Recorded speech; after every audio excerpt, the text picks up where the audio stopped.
Bum bum bum bum bum bum bum bum bum bum bum bum bum bum bum bum. It's Nathan and the Craig. Nathan and the Craig. Their podcast has no budget. It's on its last leg. They're not even D-list, but they'll give you the gist on bullshit news, pop culture reviews, and all sorts of topics. Their jokes are uninspired. Their impressions all tired. They're Nathan and the Craig. That's it. That's enough, dude. Craig, that's it. Craig, you can stop. Oh, we're done? Oh, okay.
So, Craig, you read The Walking Dead.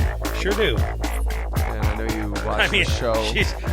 What kind of self-respecting Walking Dead fan would I be if I didn't do both? Have you played the video game? The Telltale Stories one, yes. Or the crappy Daryl one? No, not the one with Daryl and Merle. Survival Instinct. Shitty. The Telltale Games one. Yeah. I am slacking on that big time. When season 1 came out, I was all over that, and I was up to date, and I'd bought the season pass, and I've played a little bit of episode 5, the last episode in it, and it's like, oh, I got time, whatever, blah, blah, blah. You know, other stuff's happening. I don't really play 360 that much anymore. I mostly now use it for the WWE Network and Netflix. But you played a good deal of the first season? Yes. Okay. I haven't touched the second season. Now that it's out, I'm like, Craig, fucking find some time or something. As you know, and any Walking Dead fans listening know, and any non-Walking Dead fans listening, don't worry. We're not going to sit here and waste your time with Walking Dead shit. This is what we do. We waste just banter. Time we waste people's time, but only for a little bit, and then you'd be like, oh shit, Pinky and the Brain. Imagine that. They are going to talk about Pinky and the Brain. They're going to do what they said they're going to do. About 35 minutes into the podcast, I was doubting whether or not this is a Pinky and the Brain podcast. Well, I would have to think those would be first-time listeners, because if they're not, they should know by this point. We'll get to it. Okay, so as you know, as a Walking Dead fan, recently in the comic, shit's been hitting interesting. The fan? It's been cool. It's been interesting. Up until like the last one? The last issue was very interesting. That's what I'm going to say, because we're not trying to spoil anything for anybody. But there were some new characters introduced and some changes to the series. You know, interesting is actually putting it lightly. Like it's almost like there was a complete switch of tone. So how would you feel, Craig, if suddenly, next issue, Daryl and Clementine showed up together? Daryl? Daryl from the show and Clementine from the video game. I don't know about Daryl yet. To the non-initiated who maybe knows of The Walking Dead in one form or another but doesn't really know what we're talking about, Daryl was created just for the show and Clementine was created just for the video game. Neither of them are in the original comic. But the difference being is that it's almost like where Daryl is a completely parallel universe version of The Walking Dead, but Clementine is in the same universe. No, the video games take place in the same universe as the comics. Supposedly. That's what I'm saying. Oh, okay. Clementine in the comic. I could see them making it happen. To be more fair, though, with Clementine than with Daryl. I still see the video game as a alternate universe from the comic, but maybe it's an alternate universe that is closer to the comic than the TV show alternate universe, which is a little bit farther away in the multiverse where there's an alternate universe for everything. You do meet characters from the comic in the game. Yeah. totally. And we won't spoil that. And obviously, you meet characters from the comic and the show, too. But they're different it's versions. Different, yeah. Like, there's a character you meet that is very clearly the comic version of the character and not the show version because they both look so different, you know? Right. And the way the timeline works and all that. But I'm proposing a comic version of Daryl and Clementine. I'm not proposing this happen. I would react very poorly, but it's just a funny thought. Honestly, for you. like I said, I think I could see it more easily with Clementine than with Daryl. But you'd probably have to wait till you've ran your course on the video game, you know, and then you could maybe make them. I wouldn't be happy somewhere. about either. The video game's cool. I wouldn't be disappointed by Clementine showing up. I might be a little ticked off by Daryl. Either or, to me, would just feel like a cheap grab. Those characters were not intended to be in the comic. And even if it's from a point of appreciation, like, I don't know. Well, you just sit there and be a goddamn snooty little bastard. I'm you not being walking snooty. Dead snob. I can have a fucking opinion on something without it being a fucking. And I can choose to. horse. I can choose to denigrate you for that opinion. Wait, that kind of makes me the asshole. No. This won't work at all. Let's get on to the news, huh? Yeah, let's look at some news.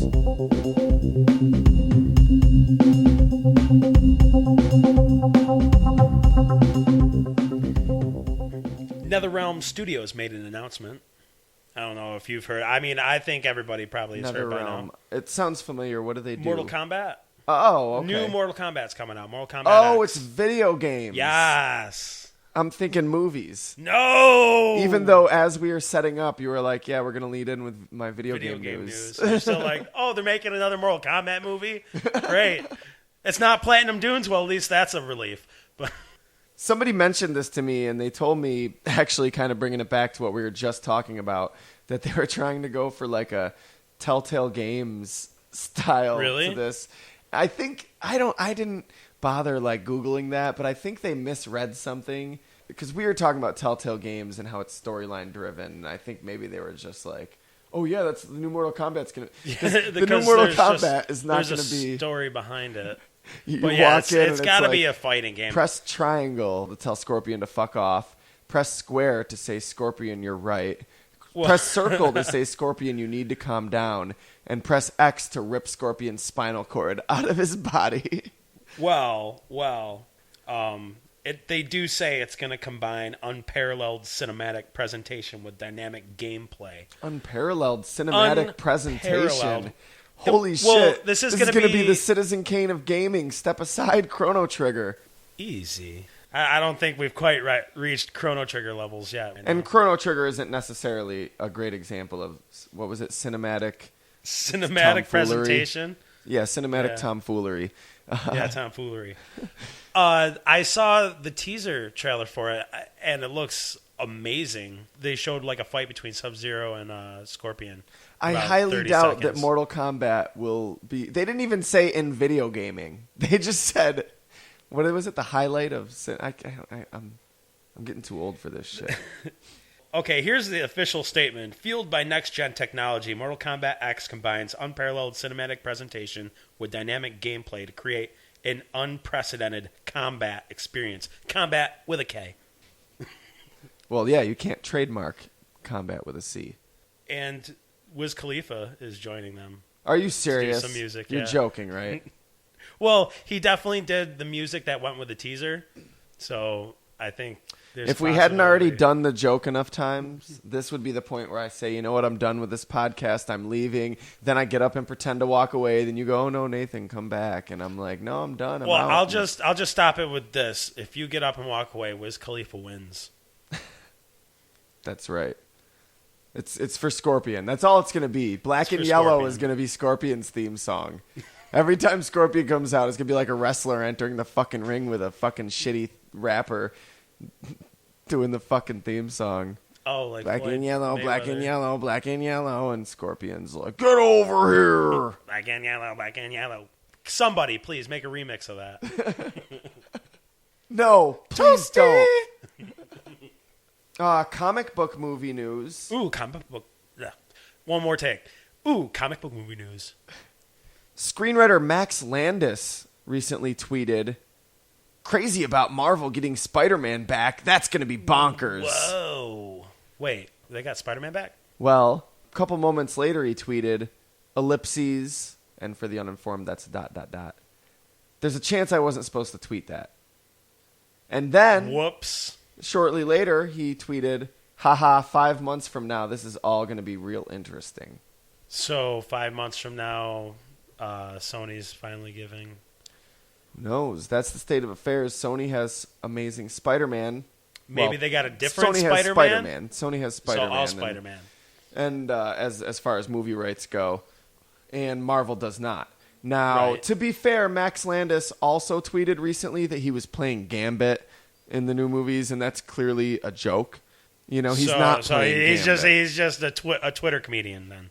Who knows? But then Rob Liefeld tweeted, as part of this like stream of tweets about how pissed he is with how Marvel's dealing with all their like toy licensing and stuff. Well, at least he's fighting the good fight. Well, one of those tweets, the one that really caught my eye, was my uninformed prediction. Sony will split producing/financing with Marvel on next Spidey film and open door for inclusion in Avengers 3. Now, like he said, that's his uninformed prediction. It's not like it's a far out there prediction. It's what everybody's been saying should happen. Stan Lee said he wants it to happen, but he Everybody has no wants it to happen. pull The in fans want it to happen. that. Disney actually already owns merchandising rights for Sony's Spider-Man movies. So only Sony has the right to make the movies, but only Disney has the right to make the merchandise from the movie. So it's not that far. Dude, I would like nothing more. Well, that's not true. I would like live action Pokemon more. I would like a date with Ruth Gordon more. I would like a lot of things more. You're going to have to give up on the Ruth Gordon dream. It's just plain silly at this point. Craig, I actually saw Amazing Spider-Man 2 recently. Have you seen it? No. No. The second one, no. A friend actually took me out to see it for my birthday. Have you seen the first one? Yes. What'd you think? Had its ups and downs. Yeah, I agree. I liked it better than the other Spider-Mans. I kind of agree. And I believe we've had the discussion of Lizard looking like a Koopa. Yeah, I mean, my opinion from the in a Mario nutshell, Brothers movie. I don't like the Lizard. I don't like the villain in that movie, when he's a human or when he's the Lizard. What the CG, the character, the acting, they could have done better the with writing, I don't like that. Andrew Garfield I do as think Spider-Man. Andrew Garfield's a when good he's Spider-Man. in that costume, perfect. Fucking perfect. When he is Peter Parker, He's a little too hit or cute miss. guy. Like, but he kind of looks like, he doesn't look like the nerdy high school type from the first movie. Yeah. At least. You don't get to see the nerdy Peter Parker. Peter Parker does grow to be more confident, but like you don't get to see that nerdy Peter Parker. And maybe I do think Tobey Maguire did a better job. Because that's what it kind of feels like. It's like adult Peter Parker in kid's body. Recently, man, everybody's shitting on the fucking Sam Raimi ones. And I'm like, I'm over here like, yo, fuck all of you. All of you motherfuckers loved those movies when they came out. I guarantee it. Fuck all of you, dude. I think those first two were great. I noticed how you said the first two. Oh, yeah, the third one was awful. I couldn't even get through it. I did not enjoy the second one at all. The first, okay, fair enough. But the first I liked two, the first one. I liked the first one enough to make me go see the second one in theaters. As far as I'm concerned, they're not perfect, but they're good. At They're age very 15, good. 16, you have to really decide what you're going to spend your allowance on.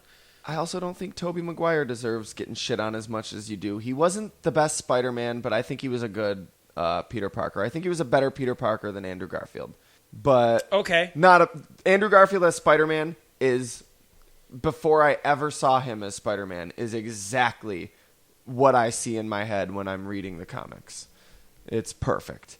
Perfect. As far as the second movie, man, I don't understand either why it's not getting great critical reviews. Yeah, it really didn't get that many good ones. I was very pleased with it. Was it better than the first one?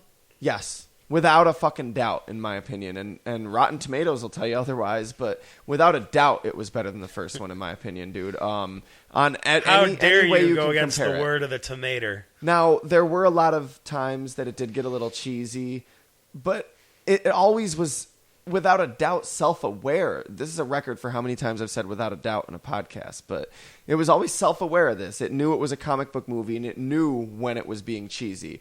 It's not to say there were no complaints, but my complaints are very, very few. Well, on to sci-fi movie news. Did you hear that 2 more cast members were added to Episode 7, Star Wars? Probably, I may or may not have. Lupita Nyong'o from 12 Years a Slave. Okay. The Emmy winner. Okay. Yeah. And Gwendolyn Christie. You might not know her. Game of Thrones fans might know her as the mighty Brienne of Tarth. Okay. I don't know if you know who that is. Probably I do not. Nope. Basically, she's the only female in the entire realm that's actually a knight. Okay. So she's pretty badass. Well, hey, dude, I gotta love that Star Wars Episode 7 is upping the diversity, as much as I hope it's not just them ploying it just to up the diversity, creating pointless characters. But at least it's not like they're getting actors with, like, credentials. Yeah. They have high credentials. Well, not all of them have high credentials, but you know what I'm saying. Yeah, they got a good pedigree in movies. Yeah. Or something. And I mean, not that it should matter, because it shouldn't. If you tell a good story, you tell a good story. But the original Star Wars, there was 1 black character and 1 female character. Oh, yeah. In They three definitely in 3 2.5-hour-long movies. Okay, there was Mon Mothma. She was a female character. Mothma? Yeah. She was one of the big leaders in the rebellion. Oh, right. Yeah. I was thinking, like, I just kept thinking, like, I'm back on, still kind of in Godzilla mode, and I was like, Mothra? Yeah. Mothman? And we're not talking prequels, because I know there were more females in the prequels and more black people in the prequels. But plenty of Natalie Portman and Jimmy Smits. Natalie Portman clones. You can never have enough Natalie Portmans. I stand by that. I think you got 3 in your room right now. Well, those are just my life-size cardboard stand-ups, but... Oh, the standees. Is that what they call them? Standees? I don't know. Like E. Fatheads. That's a sticker on the wall. I have Manning. I have a Natalie Portman fathead in my room. I had the screen cap of her when she's naked in that short film on the Darjeeling Limited DVD. Yeah. Craig's like, Just I totally know what you're talking head. about. That was English. I didn't see the Darjeeling Limited. No, but yeah, Natalie Portman. She got naked in there. Yeah. Okay. I respect it too, because it's not like it's not cinematic tomfoolery. No. And it's normal tomfoolery. tomfoolery. It's like a straight up real naked person. It's not like this is gonna be a sex scene. Yeah. And I'm not denigrating her at all. She's fucking beautiful. But no real naked person is 100% flattering. And that's human. And that's, like, cool and attractive in its own way, you know? Yes. I'm going to go with yes on that one. Yeah, that's right. I'm talking to you, listener. Hit us up on Twitter, @FairPointPod. You're doing it wrong. Let me get them digits. Stop it. Let me get them hashtags. I don't like what you're doing right now. Well, okay, let's get those hashtags, but let's get those hashtags going. So this brings me to a new thought, maybe something I want you to ponder. Any person in the world, top 3 fatheads you would want. Oh, God. Living, of course. Somebody that could have had their picture taken just for you, 2014, right now. Well, to start, Guy Fawkes. No, I said living. All right, we're being real here. Well, me. You'd want a fathead of yourself? Well, yeah. Really? No. Man, I could not look at myself every day on the wall. I'm sorry. That's the difference between me and you, Craig. I make this shit look good. Or you just think you make this shit look good. No, to be real, I don't want any fatheads. But let's see. That's a good question. Okay. No, what I'm saying, yeah. So what? You're not the target demographic of the fathead community. I'll even allow Natalie Portman to be one of them. Debbie Gibson. Sure, Debbie Gibson on it. And again, this is Debbie Gibson 2014. No fair. I told you. The person's coming to take the picture for him right now. Personal one, just for Nathan Kappesser. Neil deGrasse Tyson. Perfect. I accept. He'll do it too. Yeah, motherfucker, I got a Neil deGrasse Tyson fucking fathead on my wall. What do you you got? got? You got a Neil deGrasse Tyson fathead? Does Only- anyone have a Neil deGrasse Tyson fathead on their wall? I thought not. One of a kind. And, well, Bruce Campbell, you can't beat that. Okay. So you got two dudes on your wall. And Debbie Gibson. And Debbie Gibson. They wouldn't all be in one room. That would just be creepy. No, they're all going to be in your bedroom Every day. next to each other. One wall. Every day I'm trying to go to sleep. They're just and I've all got staring at you. Neil deGrasse Tyson, Bruce Campbell, and Debbie Gibson just all staring at me. I think I'm going to sleep on the couch tonight. Well, all fatheads aside, I got a little bit of mysterious news. Next on Mysterious Mysteries. Do you get that reference? Unsolved Mysteries? Well, yeah, but that's the sub-reference. That's what I'm referencing was referencing. Invader Zim? Bam! Right here. Slaps it. Air 5. I really hope you added in a good high-fiving Well, sound no, effect. it was an Air 5. There is no sound effect. Maybe I'll add a whoosh. Yeah, like a Nike whoosh.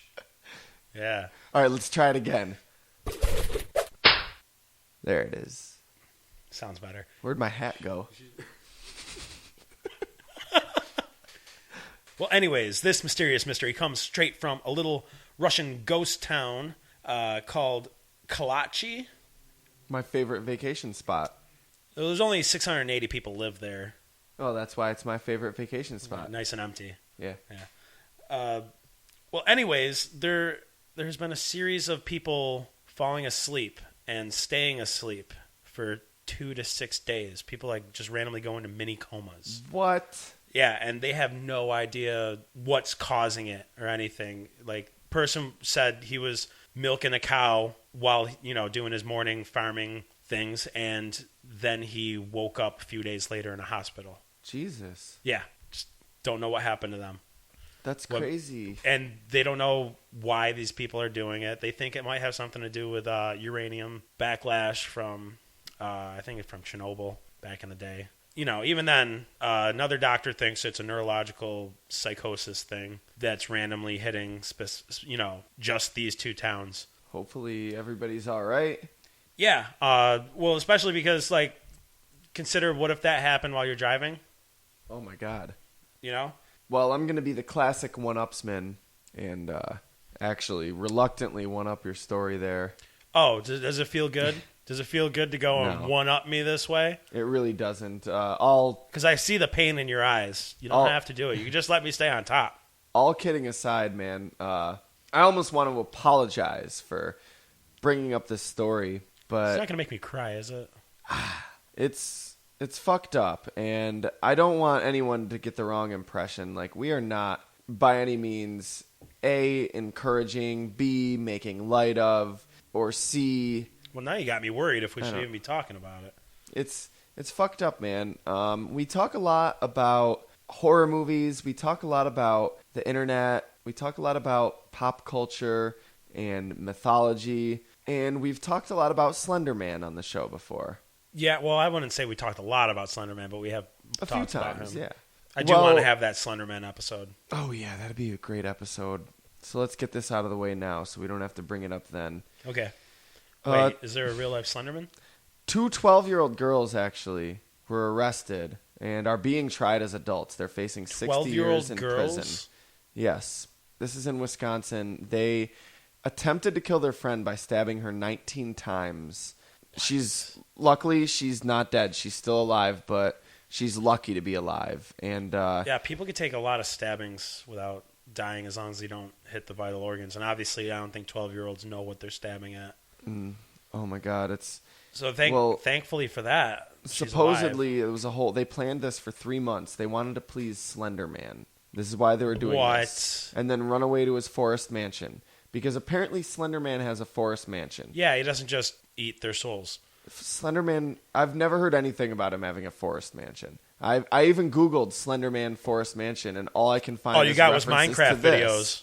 Well, no, all I got is references to this. But they tried. Their friend? their fucking friend, or is it just like, they're they were probably best not friends. And they were best friends. They tried they were going to have her over at a sleepover and do it. Then they abandoned that plan. They tried to kill her in this bathroom at a park, and then they chickened out, so they went for a walk through the woods, and then that's where they did it. Luckily, they fled after stabbing her 19 times. I guess there's no luckily about it, but they left her there in the woods and fled, and she was able to drag herself to the fucking road where a cyclist found her. Oh, good for the cyclist for alive. stopping. Oh my God. It's like I said, I mean, I feel bad for bringing it up. You want to listen to a Pinky in the Brain episode and have fun, listen to us make jokes, and you're hearing about a 12-year-old girl getting stabbed. This is just horrible. This is just horrible news. Not only that, but two 12-year-old girls killing somebody. Like their friend horrible. That's also 12. I assume that, like you saying they had this all planned out, all these girls willingly admitted this, obviously, to the police.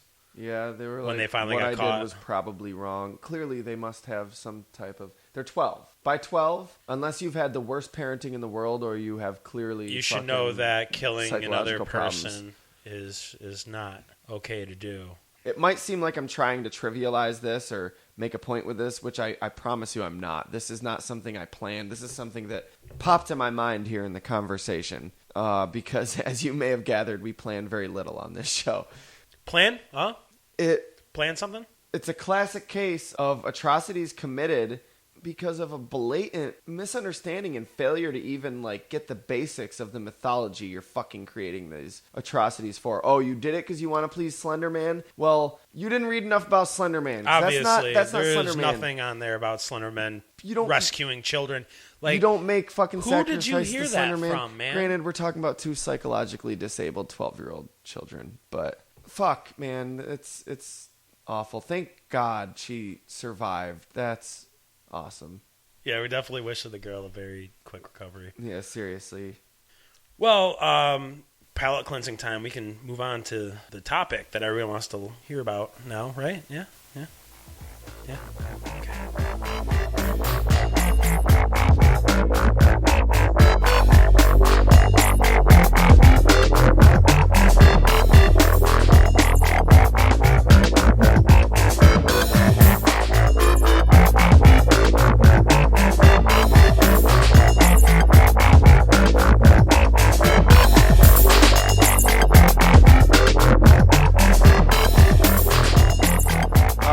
Get back on track.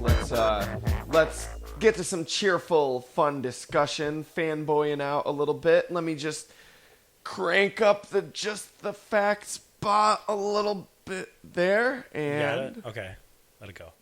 Just the facts. The ins in the all is a 5-man. No, you worthless bag of gears. That's God next week. Damn it! He's spoiling everything. Just the facts. Pinky and the Brain are characters originally created as a reoccurring segment on the popular 90s cartoon Animaniacs, later given their own spin-off appropriately titled Pinky and the Brain. The Brain. There are 2 genetically enhanced mice with the ability to talk. Under the leadership of Brain, they have one common goal: to take over the world. There we go. So Pinky and the fucking Brain. Wow. What is there to say about this gem here? Well, I guess we'll set a little bit of foundation. If this is the rare case where you don't know who Pinky and the Brain are, it was a cartoon series about a pair of mice. One of which had a megalomaniacal desire to take over the world. Maybe it had something to do with his brain being so big. And the other, which was just kind of dumb and silly and irreverent and irrelevant. The show, before it was ever a show, it of course started out as a recurring short on Animaniacs. Yes. Loved it. Loved. Everybody knows Animaniacs. Animaniacs is fucking great. It's still great. Holds up. Steven That's for Spielberg, sure. executive producer. And he wasn't just executive producer. He did have a lot to do with the show running. Yes. And stuff. Like, he made sure didn't just have his name on this thing. Well, it was first he did Tiny Toons. Yep. Then Animaniacs. And, of course, Pinky and the Brain spun off from there. And then Pinky, Elmira, and the Brain. We'll get to that. So while Steven Spielberg was working on Tiny Toons Adventures, show creator Tom Ruegger actually had two colleagues, Eddie Fitzgerald and Tom Minton, who those are the people that he based Pinky and the Brain on. Yeah. It's pretty clear at this point. Supposedly Fitzgerald regularly would say "narf" and all sorts egad. of things like that. And he'd walk in a room like he was wearing a silly hat. Yeah. The quote, hold on, I think I've got it here somewhere. He always greeted you like you were wearing a funny hat, and he liked it. Even there's an in-joke in one of the episodes of Tiny Toon Adventures. In the credits, he's credited as guy who says "narf" a lot in one of the episodes. That's awesome. They appear in the Pinky and the Brain reunion special. They're basically shown as two writers for the Pinky and the Brain cartoon, but they're very clearly caricatures of Eddie Fitzgerald and Tom Minton. The two titular characters, Pinky and the Brain, were portrayed respectively by Rob Paulsen and Maurice LaMarche. And those are definitely two, if you would call them heavyweight, top tier, seasoned veterans of the voice acting community. Yeah, these guys are big news. I mean, you've heard both of them in several cartoons. I mean, Rob Paulsen's done everything from Raphael from the Ninja Turtles to Yakko from the Animaniacs to Donatello Deadpool of the new Ninja Turtles. Donatello of the new Ninja Turtles. Dude got into all of the Ninja Turtles somehow. And the best fucking portrayal of Deadpool yet was Rob Paulsen. Was that in the video game? It was in the Wolverine versus the Hulk animated movie. Okay, yes, absolutely. He was great in that.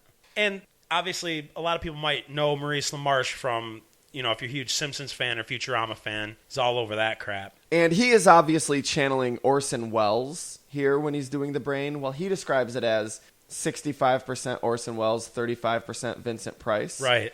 But it's very Orson Welles. Kind of took over Orson Welles. And the funny thing is, in directing them to do the voices, he was the one that brought the Orson Welles Yes, he portrayal. Actually misinterpreted. Yeah. They showed him a picture of the character he was going to be voicing. And he went with Orson looked at it Welles. And he said, "Oh, it's a mouse with a Orson Welles face. Clearly, they want me to do Orson Welles. This will be easy. I know exactly what I'm doing." Yeah. No, he didn't recognize it's a perfect caricature of Tom Minton. He didn't know who that was. Right. And when he had seen pictures of him, he's like, "Oh, yeah, that's totally him." But the Orson Welles voice works perfectly. It's funny, dude, growing up, I had no idea I just knew that as the voice of the Brain. And I knew that voice in and out. I kind of figured that out when I was looking into the whole War of the Worlds radio drama that Orson Welles did that supposedly inspired a sure mass you panic. listened to it and you were like, that sounds like the Brain. Right? Yeah, dude, when I fucking figured that out, I'm like, are you kidding me? Dude, the Brain is Orson Welles. What the fuck? It's funny, too, because Maurice LaMarche actually played the voice of Orson Welles in Ed Wood.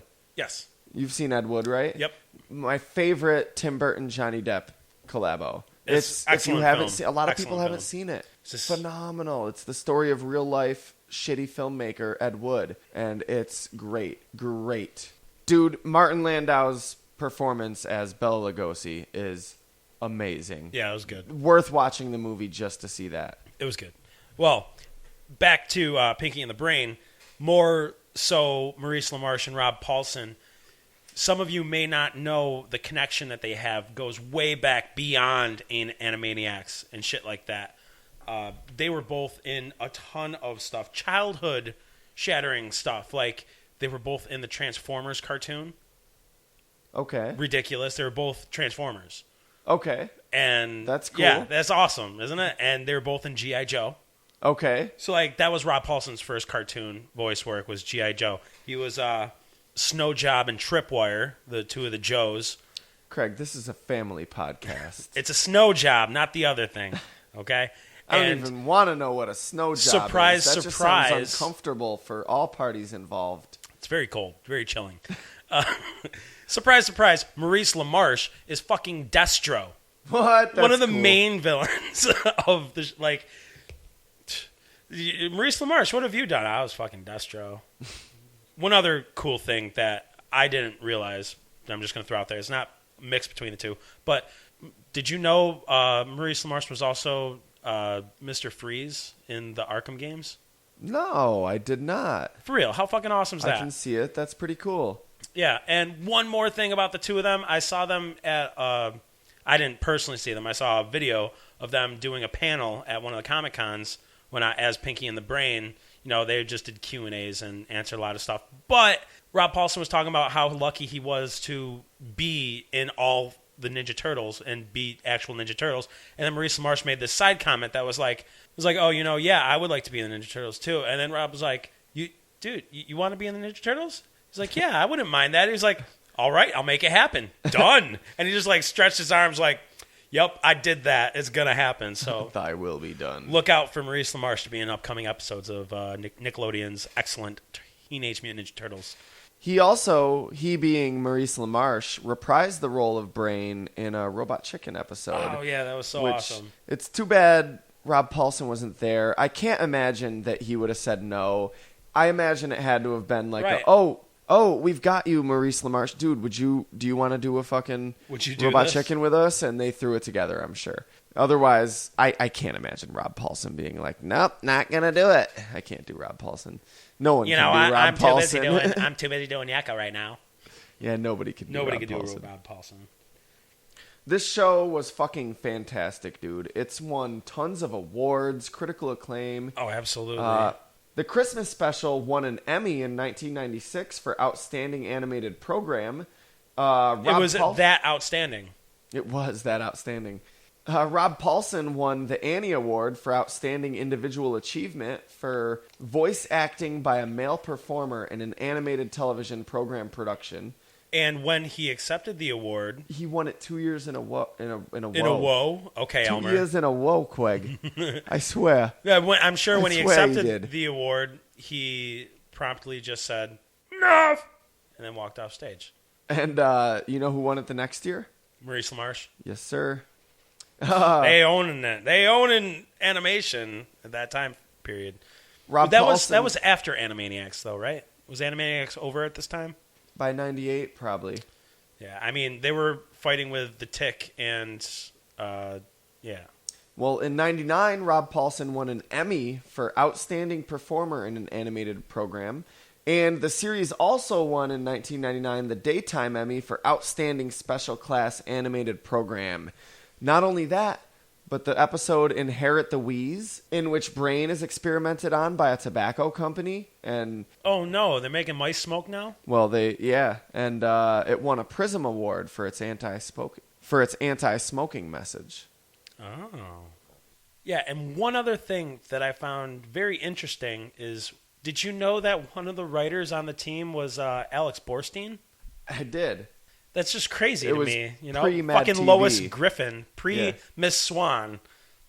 Like hearing that to me was the same feeling I got as the first time I found out that Conan O'Brien was a writer for The Simpsons. You know? Right. Well, that's a little cooler. No disrespect to Pinky and the Brain or Alex Borstein, but I guess, yeah. Well, Simpsons is better than everything. So basically, the origin story of Pinky and the Brain is this. Dun, dun, dun. Dr. Mordo, which is like Dr. Moreau, Dr. Mordo. Right. Okay, yeah, Moreau experimented on animals, yeah. Yeah, he, and it's a total satire of Marlon Brando. Yeah. And he did all sorts of experiments with gene splicing. Maybe for Acme Labs. He's a madman. Because eventually they end up at Acme Labs. So I think maybe for Acme Labs, and he also experimented. He's just a madman. Experimenting on shit. He shouldn't play God. He created Brain's rival Snowball the hamster. Also, well, he didn't create him, but he, clearly these mice have been given the ability to talk, incredible intelligence, and basically think of an even more evil version of Brain for Snowball. It's hinted at that Brain has the world's best interest at heart, but it's also hinted at that he doesn't sometimes. So Right. Well, there was a little scene in Wacko's Wish that kind of made it seem like, Brain was doing it for the good of mankind. is that the Christmas special? Yeah. Yeah, dude, that's very touching. He reads Pinky's letter to Santa, and Pinky's like, what I want is you to take any gifts you have for me and give them to my best friend Brain. Yeah. He works so hard and he never gets anything in return, and all he ever wants is the world's best interests at heart. And like, it's just so like, and Brain, for once, he gets his fucking hypnosis device is being broadcast all over the world, and it's working, and he has everyone under his spell, and he's finally going to take over the world, but he's overcome with the Christmas spirit. Oh no, the and Christmas he's like, spirit. I command you to have a Merry Christmas. And then he takes the cap off and self-defeat. Yeah, it was very touching because you could tell Brain did not want to do it, but he knew it was the right thing to do. Which is why it's commonly noted that Pinky's almost like the moral compass of the two. But as you were saying, Snowball is like you said, a more evil version of Brain. They were actually very good friends when they were just normal mice and hamsters. Mice and hamster playing together. Who thought about it? Who would have thunk it? But when the genes got spliced and everything, Snowball turned Changed against everything. Brain, and yeah. So Pinky and the Brain are kind of interesting names. Do you know why they named him Pinky? No, please educate me and the listeners. Oh, I thought you did know why they named him Pinky. I thought you And just everyone. We should just go stand downtown with sandwich boards and just yell at people. Do you know the story of why Pinky and the Brain got their names? This used to be an orange grove. Anyways, so I'll tell you the story of how Pinky got a name. Brain was actually, I don't know if the scientists at Acme Labs could hear him or not, but he was like yelling at them, calling them idiots, and he basically said, "You have less knowledge in both of your heads than I do in my Pinky." And Pinky was like, "No, yes. And there's actually a reason for Brain being called Brain too. Did you know that one? Well, I knew that there was a reason because there's a reason for everything. For everything. Guys, expand your mind. No, but actually Brain is an acronym for the entire project that is being done on these mice. Oh, yes, I did know that. Yeah, and it stands for Biological Recombinant Algorithmic Intelligence Nexus, which means what? Brain, I guess. So he took his name from that project. Yeah. And with the great chemistry of these two, you know how they always had the Pinky, are you pondering what I'm pondering? Well, I think so, Brain. Yeah, and but it'd always me, be Pippi Longstocking, what would the children look like? exactly. Love them, love all of them, and most of them They had to be off the cuff. Yeah, just like random things that's going through Paulson's mind. I can believe it. I can totally believe it. Like, but practicing docking procedures with a goat at 0 G's, it's never been done before. Like, who thinks of this fucking shit? Certainly not writers. There's no way that came anywhere other than the deep recesses of Rob Paulson's brain. I loved those. That was one thing I looked forward to in every episode. It was like, what were they going to say this time? A lot of them are shockingly adult, like in theme, like, yes. I think so, Brain, but you wear the tutu this time. And like, I think so, Brain, but shouldn't we let the silkworms finish the boxer shorts before we put them on? And there were also just all sorts of random ones, like, well, I think so, Brain, but where are we going to get a trained octopus at this time of night? I think so, Brain, but if we didn't have ears, we'd just look like weasels. Well, I think so, Brain. Oh, egad. Well, I think so, Brain, but how are we going to get the pencil erasers to taste like bacon? Which is brilliant, by the way. Somebody should have made that happen by now. Actually, Craig, now you can get anything flavored like bacon. Anything, huh? Absolutely anything. Your pop screen is bacon flavored. Don't eat it, though. Then all your peas will hurt people's ears. Frozen peas. Oh, and it all comes full circle. Some people get that, some people don't. If you don't, you're on your own. What can I say?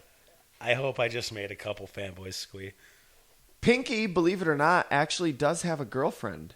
The horse. Oh, yeah. Farfignutin. Farfignutin. Perfect name for a horse. Well, its name is threefold. It's a reference to Far Lap, which was the champion early 20th century thoroughbred racehorse from Australia, I believe. Also, of course, Fig Newtons, the brand of fig rolls, the tasty treats, and Farfignugan, the advertising slogan by Volkswagen in the 90s. It means driving enjoyment in Germany. Oh, is that what that means? In Germany, driving enjoys you. Ho, ho, ho. I've got a lot of German in me and a lot of Irish in me, and I can do neither accent. Not to save my life. Also, Farfignutin had kind of a famous voice actor voicing her. Care to take a guess? It was a male. Neil deGrasse Tyson. Close. So close. Billy West. Further away. It was the same person that voiced Megatron. Frank fucking Welker did the voice of Farfignutin. Come on, my guys. And there was another female character in the show named Billy, who was the apple of Brain's eye. Brains wanted her, and she was voiced by Tress MacNeille. Absolutely, of Simpsons and Futurama fame. Again, I'm just going to keep repeating that if someone hears it. So what I was saying was, Brain fell in love with her, but she actually kind of liked Pinky because, look at him. He's a fucking Adonis. Because they looked like brother and sister, so apparently they got this weird Luke Leia thing going on. Oh. But Pinky already had a girlfriend, Farfignutin. Right. He was untouchable. Can't break that man's spirit. He doesn't cheat. Another fun fact, Billy's actually smarter than Brain. Yeah, she became smarter than... She wasn't originally, but after further experimentation. So basically, she became smarter than Brain. Brain was like, you can't experiment on me any further. And she was like, keep going. I want to be smarter. Don't stop. Bring it on. Don't stop. Oh, yeah, I got that rush. I think Brain was still experimented on while they're at Acme Labs, but she became smarter, and that really intimidated him, and he's like, we got to step up our game and conquer the world before she does it first. Even though I don't think that was her intentions, he was still like, shit's gonna happen. She also dated Snowball at one point, probably just to rub it in Brain's face. Yeah. So we talk about these characters, but they weren't regular appearances. You know what I mean? The focus was Pinky and Brain. Yeah, when they could get a good story and setup established for Pinky and the Brain using one of these characters, they would do it. But it was always centered around the chemistry between Pinky and the Brain. Right. They're just as much of a random character as if they went out and ran into Tom Hanks or something. And the network was really pressuring them to add a third character, that we needed more characters. We want this to be a bigger show. Well, the Three Stooges was a success, so we need to put everything in trios now. Right. Change dynamics. Shake things up a bit. I think it was more just, you know what, honestly, I didn't read this or anything, but it was probably a lot to do with like marketing and stuff like that. Like, look, this is a huge show. People love it. Kids love it. Critics love it. We need more. And what Maurice LaMarche should have said to them was, have you not seen the episode of The Simpsons, Itchy, Scratchy, and Poochie yet? It's not going to work. Right? It's like all we have to stock the WB store with is Pinky dolls and the Brain dolls for the Pinky and the Brain section. Who else? We're not going to sell a doll of Billy. Right. No one gives a fuck about Billy. No one gives a fuck about Farfignutin. Like, whoa. That's honestly, Pinky was like, excuse me. Yeah. Excuse me. I'll give a crap about Farfignutin. Yeah. No. Yeah, so they really were pressuring them, and they didn't want to do it, but eventually to satisfy their demands, they made an episode, Pinky and the Brain and Larry. Because that fits so well. Boom, boom, boom, it's Pinky and the Brain and Larry. It's Pinky and the Brain and Larry. One's a genius, the other's insane. Don't forget about Larry. I'm not joking. That's how the theme song was in that episode. Yeah. You could truly see their disgust and the necessity to bring in this character. Now, so I'm sorry it had to be Billy West that played this horrible character, but Well, no, it's great though because it's a great character in the sense that it's a satire of what the network was asking for, which is brilliant. And he was also clearly Larry from the Three Stooges. Right. In that episode, too, there's an appearance, you see, of a mouse that resembles Zeppo Marx, which was the Marx brother that was very often criticized for never growing into like a personality and a role of his own. Well, I mean, with Groucho, can you really like top that? He was so out there. He's like, I'm an individual now. Nah, see? Nah, nah, nah, nah.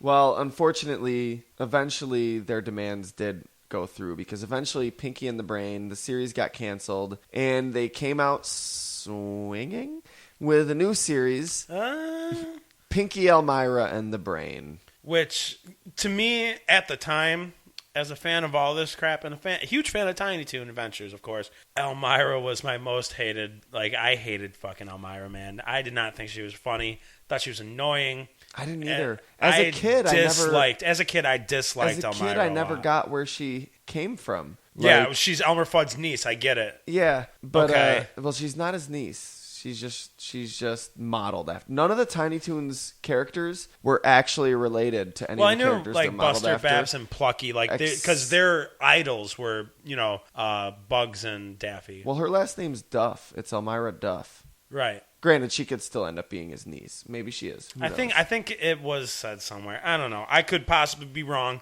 Go ahead, fanboys. Email us the truth. I'm not a fan of Elmira you're either. Searching stuff, but I'm not a fan of Elmira either. But it makes sense. I do have to say, given the predicament that they put them in, you better add a fucking third character if you want more. Add another third. It makes sense. Elmira was always known for like taking in animals and abusing the crap out of them. And it's another opportunity for another layer of chemistry. Right. It's like sometimes it's like them against her. Yeah, and their personalities, Pinky, the way Pinky can interact with Elmira, the way the Brain would interact with Elmira. Right. So given what they had to work with, I respect the direction they went, but they resented it. In fact, if you listen to the theme song, for one, there's a lyric in there which is like, Pinky and the Brain have a new domain. It's what the networks want. Why bother to complain? Perfect. And at the end of the song, dude, while the music's... They had talented writers for this shit, dude, while the music's fading out, the Brain says, I deeply resent this. Great. Just great. I love it. If this isn't a cautionary tale, it's been said before, and we're going to keep beating into your heads. Fucking... The people that run networks have no clue what they're doing. Yeah. You're talking about. Trust the creative minds that you're paying to come up with this shit. I know you're the one throwing your money on it and hoping to get ratings, but trust these people you're giving money to make this. It's the whole cliche of I don't tell you how to do your job, don't tell me how to do mine. I don't tell you how to market this shit. I don't tell you how to sell the toys, how to make commercials, how to get that shit on the air. For real. Don't tell me how to make a good fucking story. Okay. I'm about to head into like Young Justice territory now. I'm branching off from here because I got a little rant to bring on to them because they canceled Young Justice, which was an excellent program, superhero program of like, the sidekicks like Robin and Superboy and Artemis and Aqualad. It was done extremely well, man. And after 2 seasons, they canceled it because they weren't selling enough toys to what they thought their target demographic was, 10-year-old boys. I don't know why. It was more of an adult-based thing of where teenagers and 20-somethings are loving this show. Don't sell toys. Sell fucking T-shirts. Sell fucking keychains. I guarantee you people will buy that shit. How many people are like, just... Guys, a more creative attempt. Guys, to open up your horizon. Expand your horizons. Yeah, animation isn't just... It's not just for children. Not just for children. Even as teenagers, you don't have to... Just because it's a superhero doesn't mean it has to sell an action figure. Mm-hmm. Fuck you. Speaking of Pinky, Elmira, and the Brain... Of course, because that's what our focus is. I watched the first episode recently, and there's a reference to oral sex in it. As there should have been. Oh, of course. Elmira's doing a spelling homework, and she's like, rabbit. Oh, I'm going to spell that with a lot of Q's because it's a pretty letter. And, she's just spelling everything wrong. And the Brain comes over, and he's just kind of like, no, you imbecile. That's not how you spell it. And he takes the pencil and writes it on the page, and he's like, look. Rabbit. Rabbit.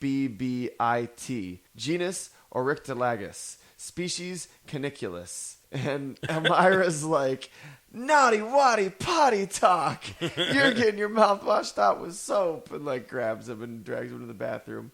She thought he said cunnilingus. Cunt. No, she thought he said cunnilingus. What's a cunnilingus? Really? You'll learn when you're older. Cunnilingus? Cunnilingus is going down on a female. Fellatio is going down on a male. Since when? That's the scientific terms for it. Because cunnilingus? Some douchebag determined that scientific I've words heard have of to be Latin. Fellatio and filleting and whatnot. But I don't think I've ever heard anybody say the word cunnilingus in my life. I've never heard that. That's what it's called. That's the female equivalent of fellatio. Okay, well. So the premise of that show was, of course, the brain was conducting some sort of experiment, which resulted in Acme Labs being blown up. Oh, so now they need somewhere else to live. They wandered off, eventually somehow wound up in a pet store. Elmira bought a pet turtle, which they were apparently, I assume, hiding from Elmira in its shell, and ended up with them. It's not really explained well. There's no episode. It's all explained in the theme song. It's all explained in the theme song, what happened, just to wrap it up in a nutshell. It's just everybody's caught up to speed when the episode starts why Elmira's there.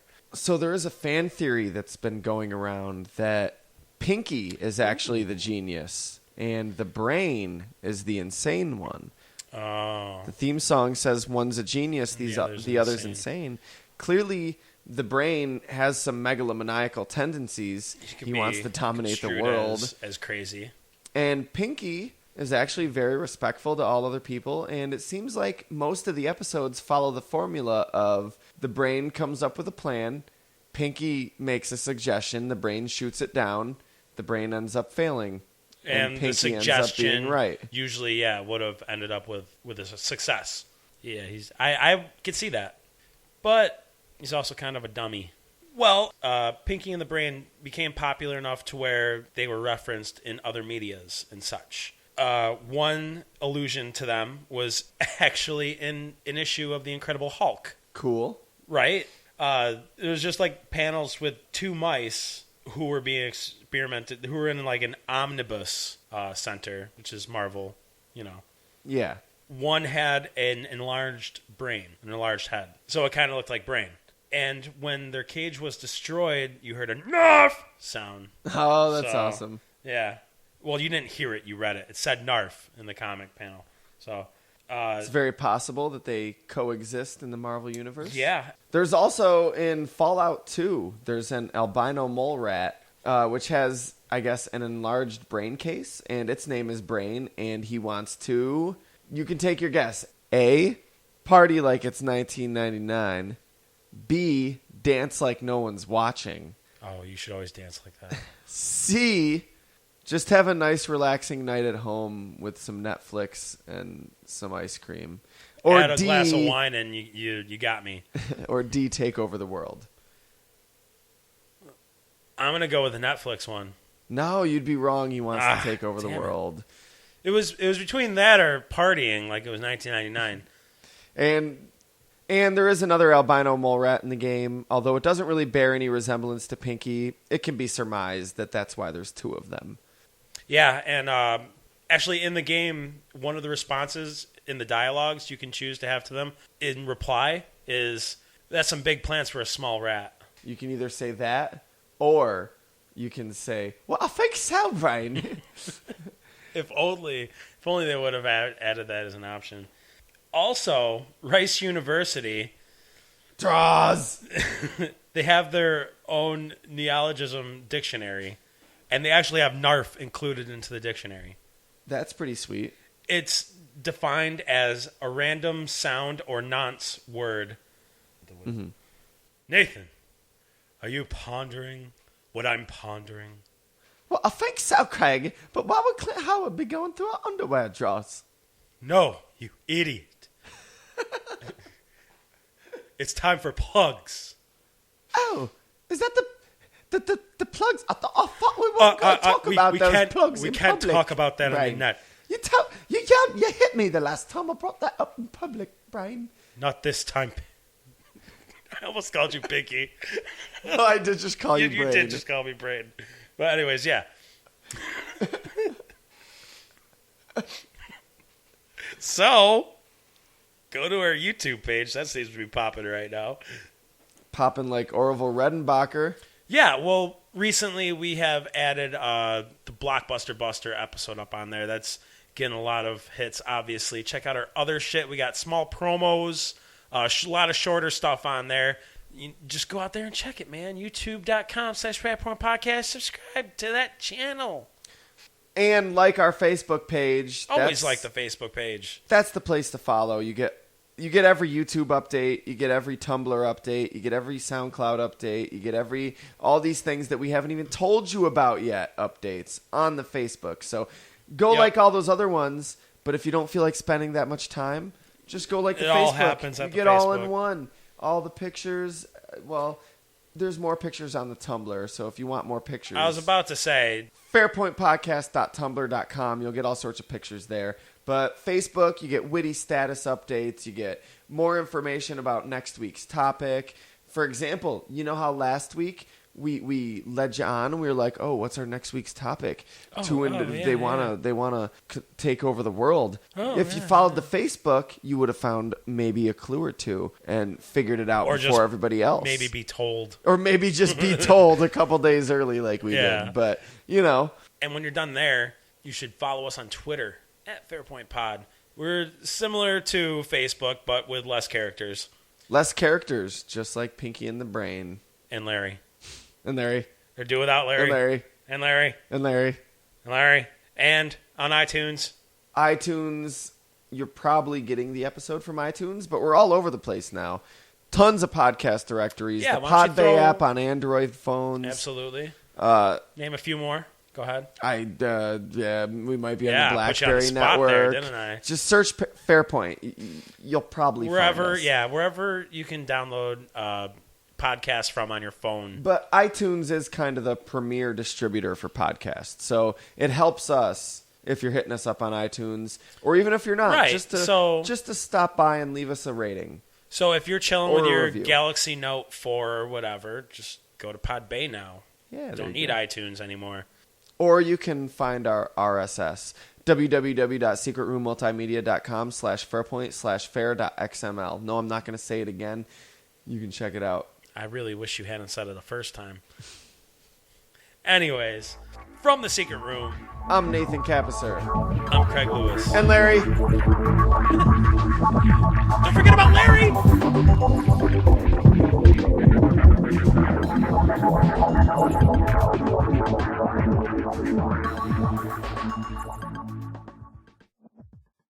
Come gather round and I'll tell you the story of how we made our first turnip soup. Back in the day, we didn't have money for fancy restaurants. Anyways.